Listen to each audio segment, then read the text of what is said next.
I'm really excited to be here at Ellender today to recognize an exceptional science teacher, Miss Cathryn Hamilton. The American Petroleum Institute has an Educator Excellence Award program, and she is the only Jefferson Parish public school teacher out of over 3,000 teachers to be recognized this spring as an excellent educator. She also received a beautiful certificate and an amazing $500 check from the API.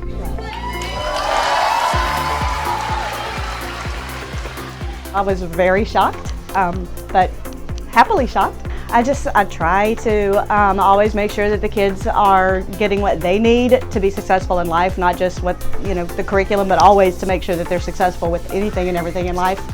And I have had such great support here. I love science. That is my big thing, is science and technology.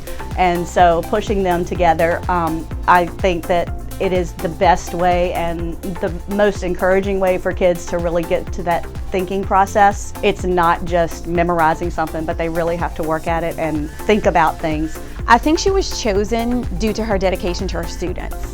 She has a really good knack for changing her instruction to meet the needs of her students. So she's been really skilled and really excellent at helping those students really become successful. All the support that I've had, it's been absolutely wonderful. So that's really just allowed me to do what was needed, and so that support has just meant everything. I'm so excited.